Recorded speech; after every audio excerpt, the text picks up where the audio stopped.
عدوان إلا على الظالمين، وأشهد أن لا إله إلا الله ولي الصالحين، وأشهد أن حبيبنا وقرة أعيننا محمدا عبد الله ورسوله الأمين. اللهم صل وسلم وبارك عليه وعلى آله وأصحابه وعلى التابعين ومن تبعهم بإحسان إلى يوم الدين.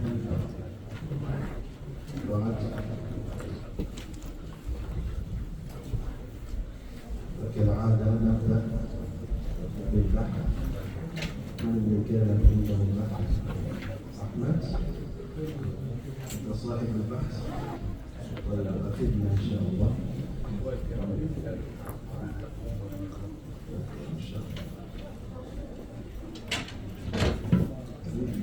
Habituellement, on commence avec la recherche. Aujourd'hui, nous allons écouter le frère Ahmad avant de commencer le cours. Les situations dans lesquelles la personne, le priant derrière un imam, une personne qui prie derrière l'imam, quelles sont les situations dans lesquelles il est obligatoire à cette personne de lire la Fatiha, c'est ça? Takriban. Que ce soit la Fatiha ou une autre sourate. Donc il va nous donner un peu qu'est-ce que les érudits disent par rapport à cette situation. الحمد لله رب العالمين وصلى الله وسلم على نبينا محمد وعلى اله وصحبه اجمعين. اقول وبالله التوفيق. قد قمت باستعمال كتاب الاستذكار لابن عبد البر كاصل وعملت عليه الحواشي.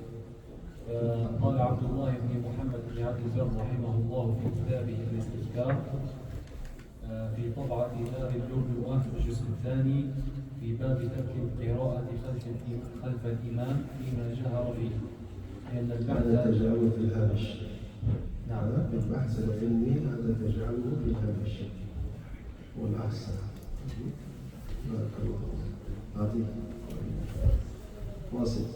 البحث ها هنا في مسألة قراءة الفاتحة للمأموم. قال المؤلف رحمه الله بن عبد البر: اختلفت الآثار عن النبي صلى الله عليه وسلم في مسألة ترك القراءة مع الإمام فيما جهر فيه الإمام بالقراءة.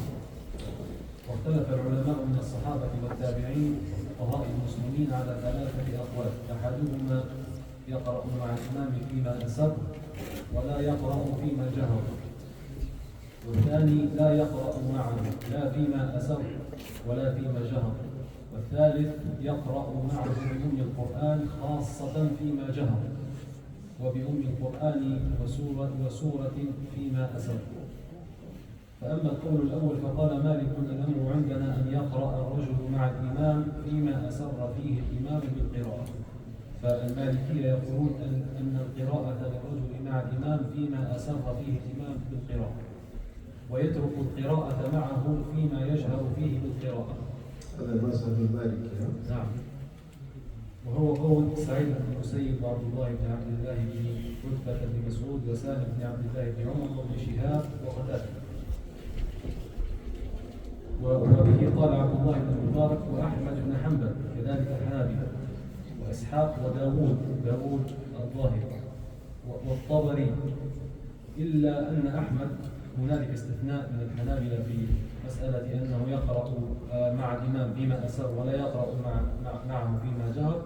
قالوا إن سمع في صلاة الجهر لم يقرأ، وإن لم يسمع قرأ، يعني بمعنى أن المسجد عندما يكون كبيرا كما في علمكم يا شيخ ولا يستطيع المأموم أن يسمع الخطيب، لم يكن هنالك ميكروفونات ولم يصله الصوت، فهنا يقرأ. هكذا يقولون الحنابلة، يعني فيما أسر وفيما جهر.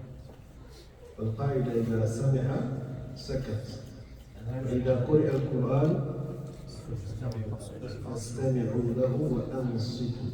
إذا سمع سكت، إذا لم يسمع قرأ. طيب. واختلف في هذه المسألة عن عمر وعلي وابن مسعود، يعني الخلاف بين الصحابة يعني فيما بينهم يعني. فروي عنهم أن المأموم لا يقرأ وراء الإمام لا فيما أسر ولا فيما جهر كقول الكوفيين. ولكن يعني ابن عبد البر يعني قام ب يعني استنباط، و يعني هنالك تأويل لابن عبد البر أن ابن مسعود قول آخر، ولكن السائل عند الكوفيين هو قول ابن مسعود رضي الله عنه أنه لا يقرأ وراء الإمام لا فيما أسر ولا فيما جهر. وروي عنهم أيضا أنه يقرأ فيما أسر ولا يقرأ معه فيما جهر. القول الأول؟ قول مالك. نعم. هذه كلها في القول الأول؟ والله هو التنوع، هو يعني أنا سأتوقف يعني إن شاء الله لن أستمر، لكن هو يعني الاستفادة من هذا الخلاف أنا استفدته بنفسي يعني، وأحب أن أفيد به الجميع أن هذا الخلاف يدل أن المسألة اجتهادية كما قال العلماء.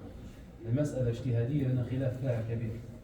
وأيضا يعني لو أن أحدا لم يقرأ بالفاتحة في الصلاة السرية وراء الإمام وراء الإمام في الجهرية أو وراء الإمام بصفة عامة يعني لا تبطل الصلاة، لا تبطل الصلاة كما يقول بعض المجتهدين.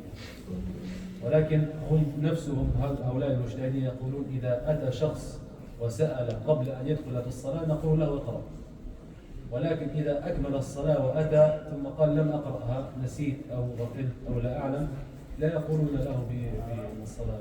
اختيار يعني أنا اخترت هذا الشيء، وهو يعني الاستدلال بقول الله تعالى وإذا قرئ القرآن فاستمعوا له وأنصتوا. هل أن تؤيد إذا استطاع أن يقرأ ولم يقرأ، هل هذا تؤيد؟ نعم، لأن الخلاف يعني كثير وهنالك خلاف بين العبارة. إنما جعل الإمام يؤتم به، وفي حديث من كان له إمام فقراءة الإمام قراءته. الخلاف فيه كبير وممكن نلخص ونوجه. Il a tout dit en arabe, j'espère que vous avez compris. Moi je vais dire en français. Hein? Donc dans la question sur la situation de priant derrière un imam, quelqu'un qui prie derrière un imam, il y a divergence entre les savants. Nous avons deux catégories de prières. On a des prières dans lesquelles on lit à haute voix, des prières dans lesquelles c'est à basse voix. Concernant les prières à basse voix, chacun doit lire son Fatiha. Et la sourate, s'il doit ajouter une sourate, parce que les deux premières unités, toujours on ajoute une sourate. Le minimum, c'est un seul verset. Vous pouvez juste lire un seul verset. Vous l'ajoutez sur Fatiha, vous allez faire ce qui est demandé. Ça, c'est dans la prière à basse voix. D'une manière générale, la majorité vont à l'universel. Mais il y a d'autres qui vont dire même la prière à basse voix. Si l'imam est déjà là, vous n'avez pas à lire la Fatiha. Parce qu'il y a des hadiths qui disent quand l'imam dit la Fatiha, c'est comme il vient de lire pour tout le monde. Mais si c'est la deuxième catégorie des prières, où on lit à haute voix, comme ce que je fais tout de suite à l'Isha, est-ce qu'il est digne à lire la Fatiha? On essaie de rassembler les amis, comme on dit dans le Solfit, dans le fondement de la jurisprudence, une fois s'il y a divergence, on essaie de rapprocher les amis. Pour rapprocher les amis, qu'est-ce qu'on va dire? Quand l'imam lit la Fatiha, essayez de trouver des moments pour lire votre Fatiha. Parce que si vous lisez la Fatiha, il n'y a personne parmi les savants qui vont dire mais pourquoi tu as lu la Fatiha? D'accord? Ils sont unanimes quand tu lis la Fatiha, c'est bon. La divergence au niveau, lui qui ne va pas lire, ceux qui exigent vont dire non, il fallait qu'ils lisent. Donc, on a toujours choisi avec la prudence. Prudence ici, c'est quoi? Tu prends l'angle où tout le monde est d'accord pour dire qu'il n'y a pas de problème. L'angle ici, c'est quand tu lis la Fatiha, il n'y a personne qui va dire pourquoi il a lu la Fatiha. La divergence va se situer où lui qui ne va pas lire la Fatiha. Et qui va dire, parce que l'imam a lire, c'est considéré comme ma lecture. Ceux qui exigent la lecture vont dire, moi, il n'a pas lu. Parce qu'il y a des hadiths aussi qui. Est-ce que tu peux m'envoyer une bouteille aussi? Il y a des hadiths qui nous disent la personne qui prie et qui ne lit pas la Fatiha, c'est comme il n'a pas fait de prière. Parce qu'on a dit Khadash. Madame Yakra de Fatiha. C'est ça? Le voyage dit, dans ce hadith, le prophète nous dit, sallallahu alayhi wa sallam, celui qui ne lit pas Fatiha,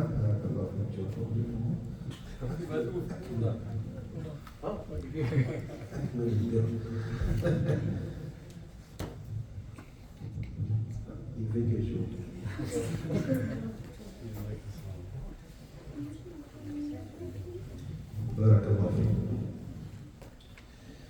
Donc, c'est un hadith qui nous dit la personne qui n'a pas lu la Fatiha, c'est quand il n'a pas correctement prié. Les Hanabila, l'autre branche des Hanabila qui sont vraiment qui vont beaucoup sur le côté hadith, vont te dire qu'il faut dire la Fatiha. C'est pourquoi quand vous regardez la prière, ils vont mettre le fait de lire la Fatiha, ils vont mettre ça dans les piliers ou dans les obligations. Ils vont les mettre dans les piliers. Et quand tu délaisses un pilier, c'est comme tu n'as pas fait la prière. Donc qu'est-ce que nous disons aux gens? Quand vous priez derrière un imam, dans les prières à basse voix, vous lisez votre Fatiha, vous lisez votre sourate. Hein? Si ce sont des prières à haute voix, quand l'imam finit, avant qu'il ne commence, vous pouvez commencer à lire votre Fatiha. Des fois, on pose la question pourquoi les imams ne laissent pas un temps pour les gens. Vous avez entendu ça? On dit pourquoi les imams? Parce que ce n'est pas une sunna. Les imams aimeraient bien faire ça pour accommoder tout le monde. L'imam finit, il donne le temps. Les autres vont lire après. Mais c'est pas ce que le prophète faisait. Vous comprenez? Donc l'imam va s'arrêter un peu et puis il va commencer, il saura comme ce que le prophète faisait. Donc toi qui es derrière, essaye de lire ta Fatiha rapidement. Mais s'il arrive que tu n'as pas pu lire, Inch'Allah, c'est pas grave. Parce qu'il y a un autre hadith qui va te dire ce que l'imam a dit, ça t'appartient aussi. Parce qu'il y a des éléments dans la prière qui est déchargé sur le priant derrière l'imam et que c'est l'imam qui se charge de ça. Il y a des éléments dans la prière. Par exemple, quand tu es derrière l'imam, tu te trompes sur ce qui n'est pas prié, tu n'as pas fait des prostrations. Parce que déjà l'imam va te décharger de ça. Quand tu pries et que quelqu'un passe devant toi, alors que toi tu es derrière l'imam, tu n'as pas à l'attraper. Parce qu'il peut passer, parce que toi tu n'es pas le chef de la prière. Le chef de la prière, où c'est interdit de passer derrière et devant, c'est l'imam. Donc il n'a pas à faire des histoires. Donc il y a des éléments comme ça. Donc pour finir, qu'est-ce qu'on dit avant de prendre quelques questions?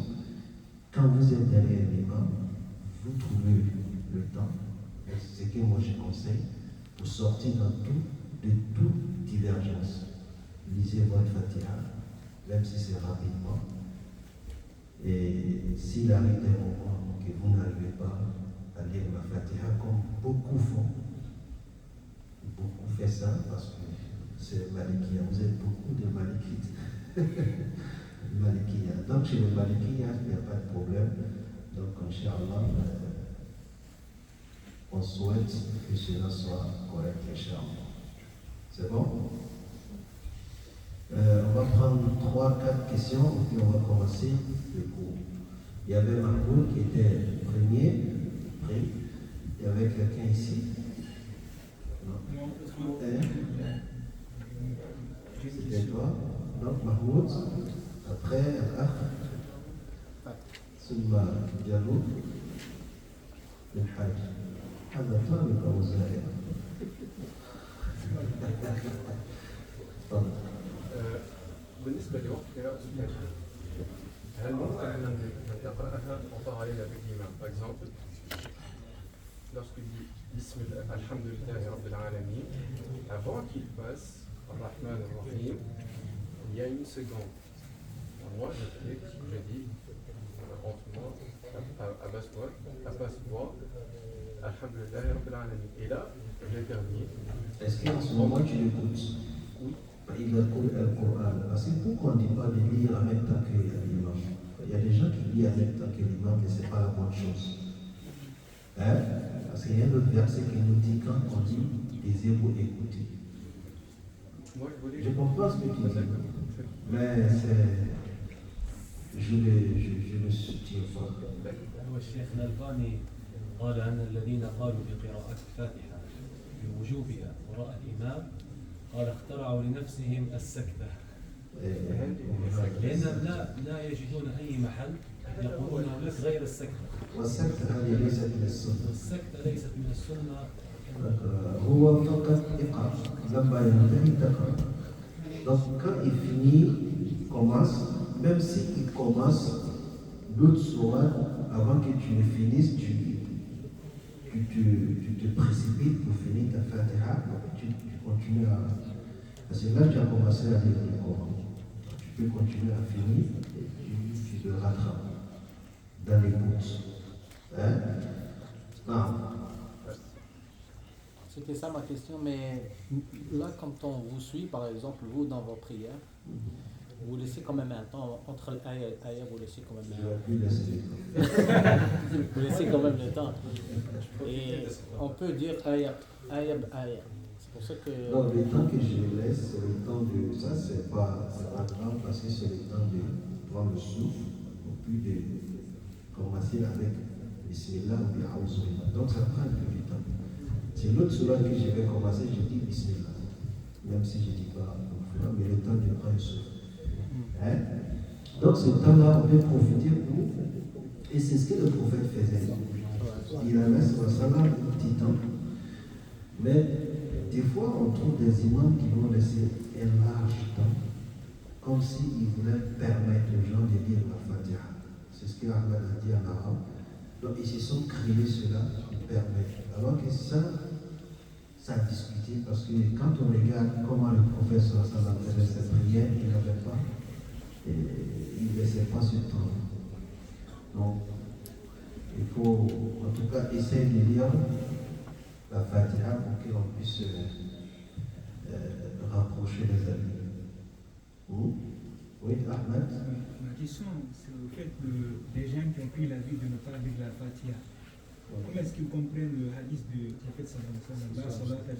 Comment il arrive à وجمع بين الأحاديث. وهم يأتون بالصلاة بالحديث الذي يقول بأن قراءة الإمام للمأموم له قراءة يجمعون فيقولون لك هذا بالنسبة للبيت المنفرد مثلا وللذي يصلي وراء الإمام في الصلاة السرية يخصصون الحديث ما يجعلونه في عمومه، ليس له عموم مطلق كما يقال، فهم يخصصونه بأحاديث أخرى. العلماء يعرفون الأدلة، لكن هو الجمع بين الأحاديث ومناقشات الحديث هذا الذي يجعله يستنبطون أقوال، وإلا يعرفون هذه الأحاديث فيخصصونه في من يستطيع القراءة وما قرأ. يعني أنت ولا مش إمام في صلاة الظهر ما تقرأ، لا، فيقولون أنت ليس لك صلاة.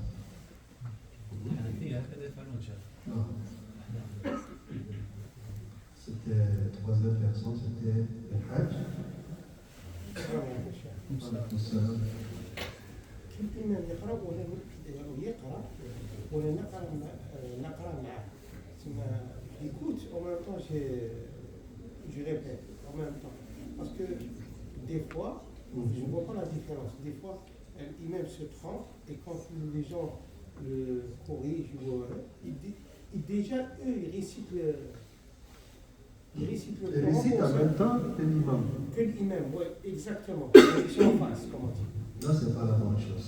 On ne va pas aller jusqu'à dire s'ils font ça, leur prière n'est pas valide. Ce n'est pas ce qu'on dit. Mais ce n'est pas la bonne chose. Pour savoir ce que quelqu'un qui te parle et que tu es calme, tu écoutes. Et quelqu'un qui te parle et que tu répètes la même chose et tu l'écoutes. Tu vas comprendre ce qu'il a bien dit, mais est-ce que tu es concentré? Donc on ne peut pas avoir les mêmes récompenses. C'est ce qu'Allah dit. Il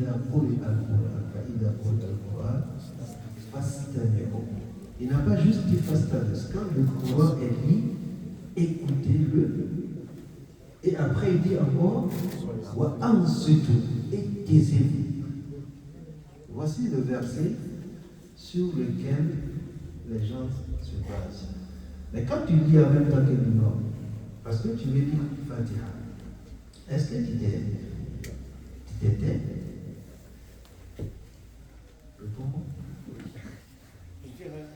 Elle dit tu écoutes, mais tu parles en même temps. Comment tu dis? il n'est pas haute voix. Ah non, non, attention, parce que ça aussi, il faut que je souligne cela. Ce qui est appelé Al-Qira as-Sirriya, vous savez c'est quoi? C'est-à-dire lire à basse voix, lire à haute voix. On a dit il y a deux catégories de prières. C'est quoi lire à basse voix? Parce que lire à haute voix, on sait. Mais il y a des personnes qui ne savent pas c'est quoi lire à basse voix. Lire à basse voix, c'est pas de penser à la lecture.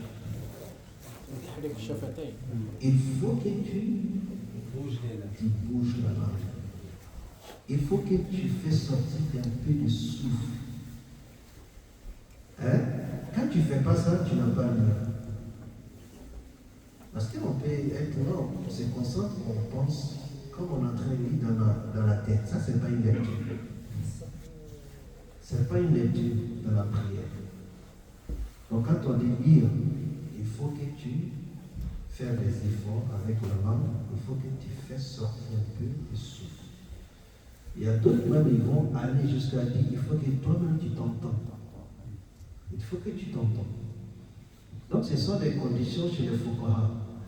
Mais quand on observe l'imam et on fait comme si on lisait avec lui et on se dit qu'on l'a lu, donc ce n'est pas une lecture.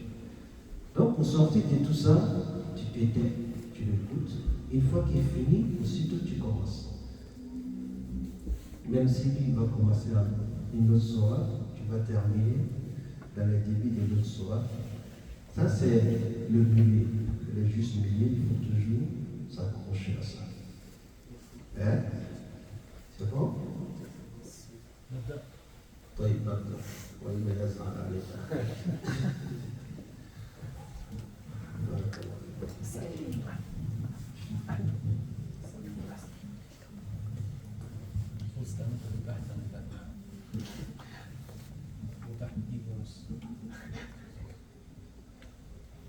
الحمد لله والصلاة والسلام على رسول الله وعلى آله وصحبه ومن والاه. اللهم اغفر لنا ولشيخنا وللحاضرين وللمسلمين. قال المؤلف رحمه الله في المادة الثالثة فيما ينقض التيمم ويباح به. مكروهات الغسل.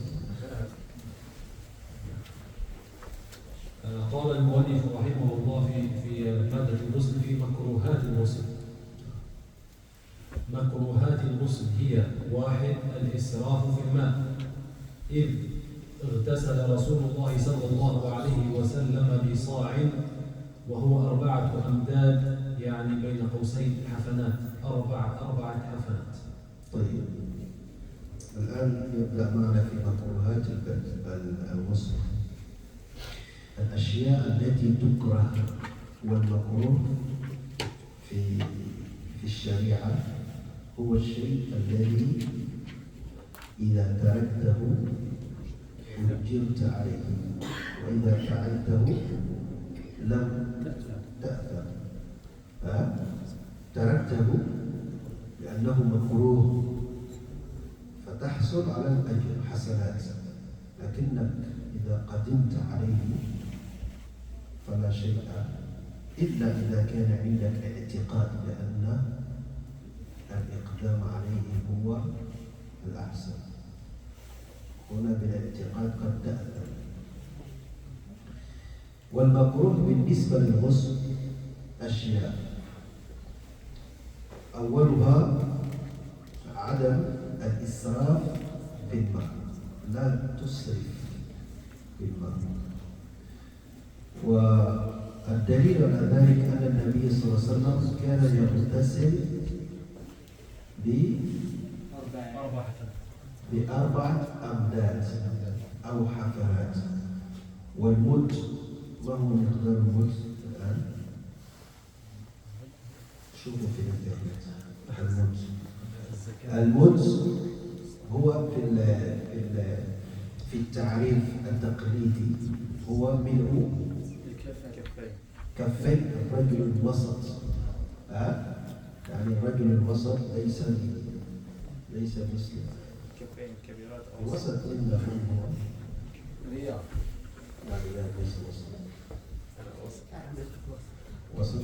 لعل هذا وسط. رجل وسط إذا ملأ كفيه في الدماء أو بأي شيء يسمى مد، وتقريبا هو 0.688 وهذا 0.688 يعني مليلتر، وهذا تضربه في 4.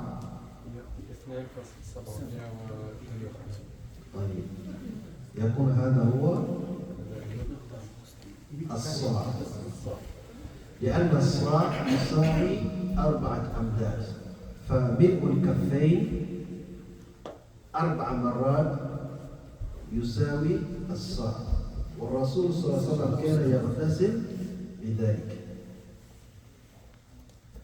وما كان يسرف.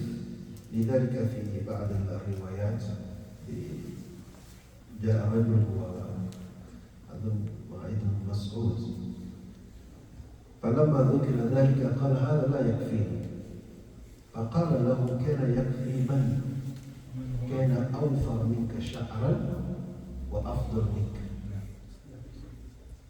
فكل هذا حتى لا نسرف في الماء. مثل الإسراف نتكلم عن التقدير، كذلك التقدير هو ما ذكر التقدير لكن يؤخذ منه مفهومه المخالف. ما هو التقدير؟ لا تسرف وتتعدى الحد وتتجاوز الحد وتصرف الماء إلى حد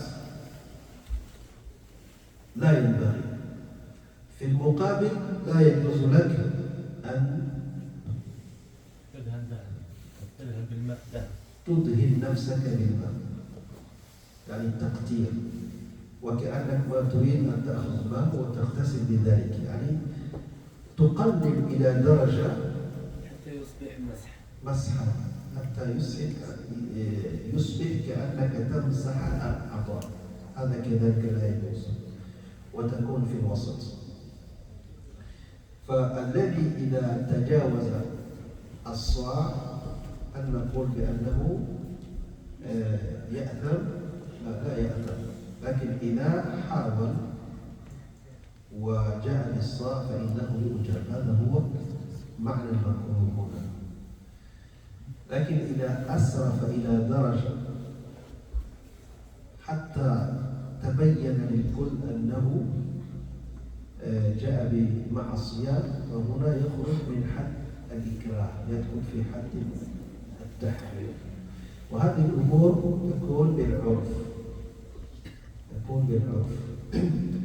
إذا دخل وبدأ يرش على نفسه ساعة كاملة وهو تحت الماء، هذا معقول؟ يريد يغسل ماذا؟ يغير الجلد أو هذا إسراف ما ينبغي. إن الله لا يحب المسرفين. وإذا قيل بأن الله لا يحب فئة، هذه الدلالة على أن ذلك الأمر يحرم في ذلك الحين. إذا أسرف إلى هذا الحد فيدخل في الحرام. طيب. Le premier acte reprochable à éviter, 1. Le gaspillage de l'eau. D'accord. Dans les éléments déconseillés, ce qui est déconseillé au moment de se laver, de faire le lavage de rituel, nous avons 5 statuts. 5 statuts par rapport au jugement. Nous avons ce qu'on appelle wajib, ce qui est obligatoire. Quand c'est obligatoire, si vous le faites, vous avez votre récompense.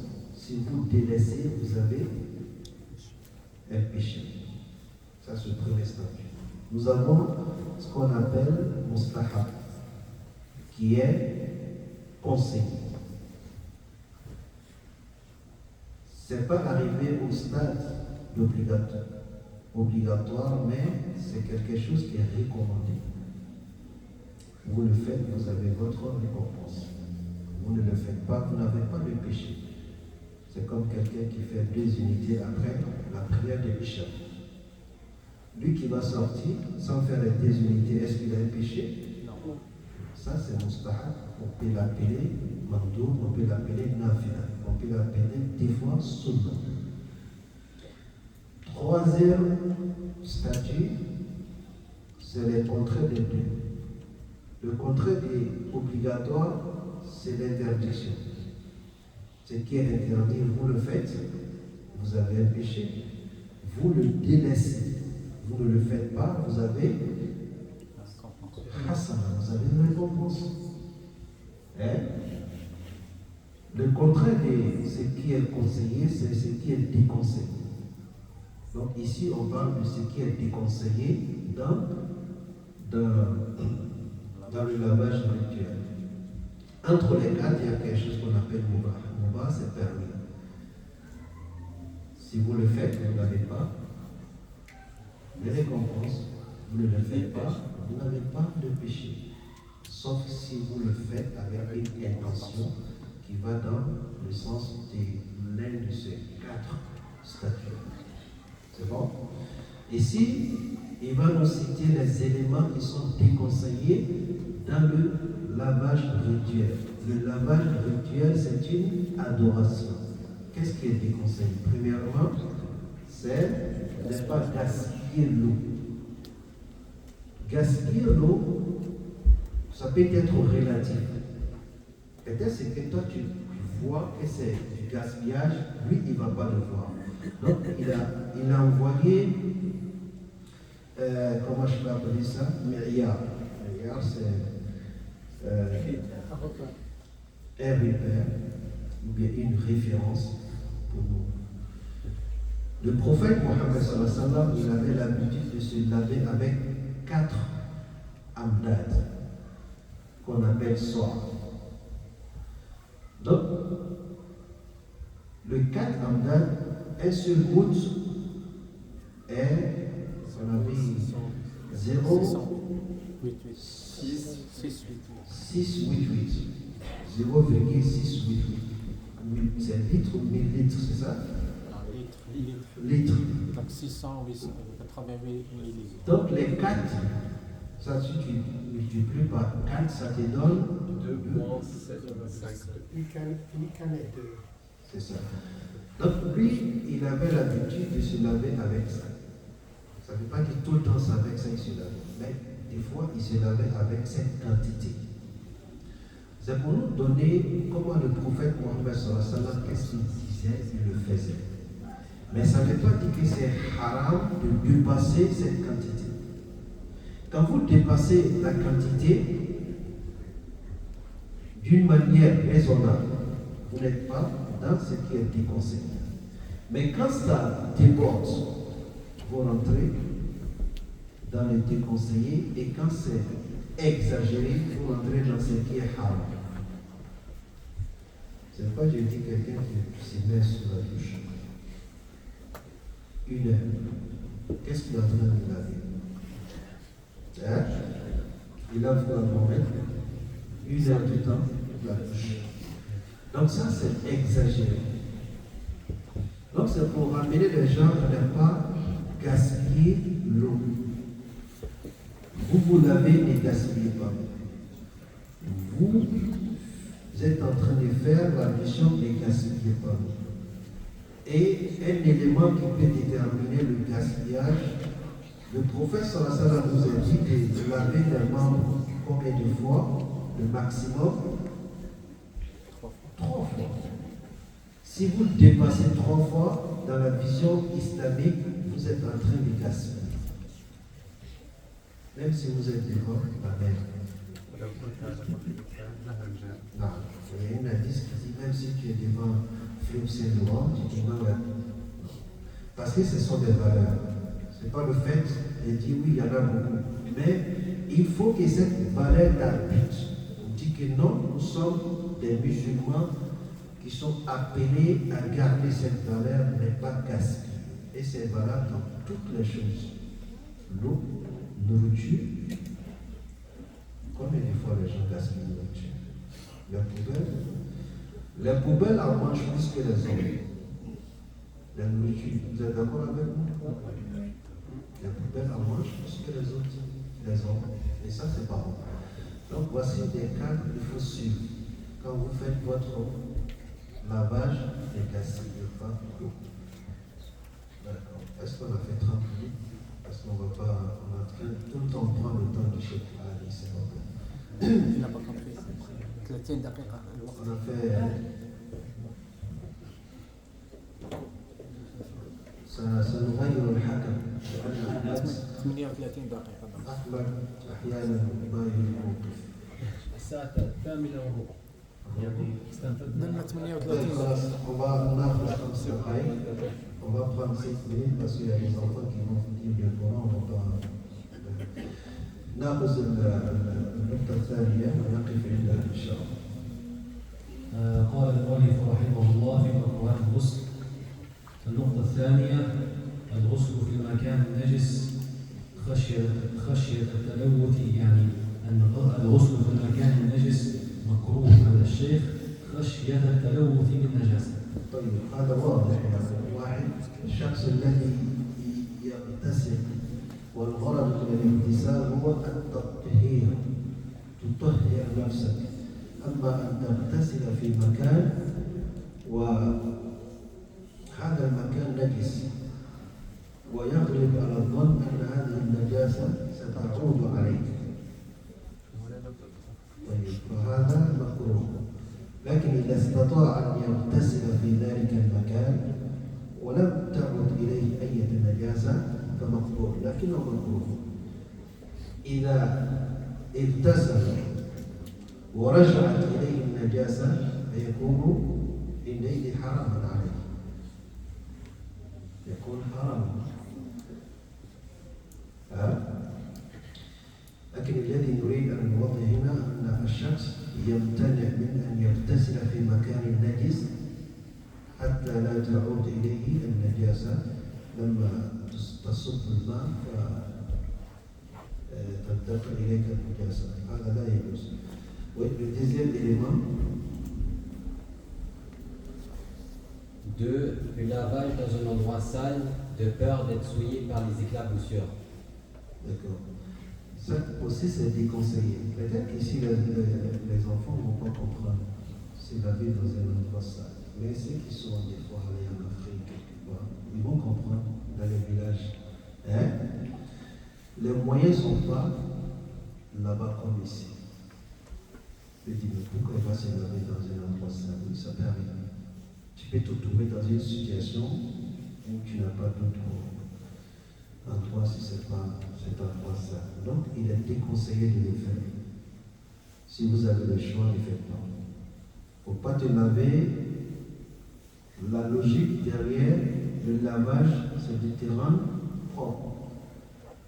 Tu ne vas pas aller vers un endroit qui est sale et que toi-même tu vas te laver là-bas.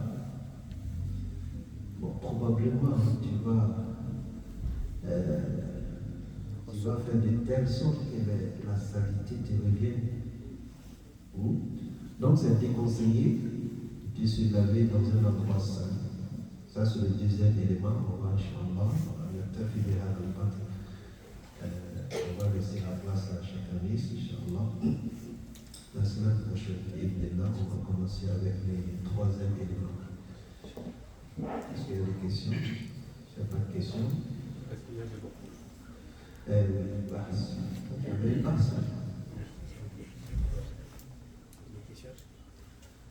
Est-ce que tu avais une passe? Non, je recherche. La semaine prochaine. D'accord. Oui, la question c'est? La question c'est par rapport au fait de suivre l'imam. Je reviens à la question à la recherche.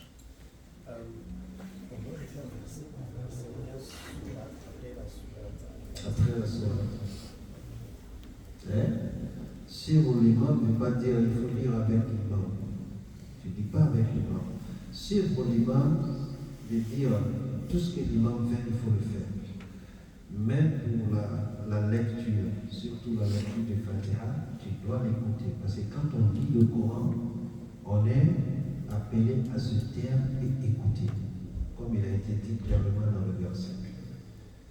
Maintenant, vu qu'il y a des hadiths qui nous disent, quand tu ne lis pas la Fatiha, c'est comme tu n'as pas fait la prière. Au sortir de toute divergence, quand l'imam finit, commence à lire ta Fatiha. Mais si tu ne le fais pas parce que tu suis un imam ici c'est un cheikh de madhab. Un cheikh de madhab c'est quoi ici? Par exemple ceux qui suivent Malik.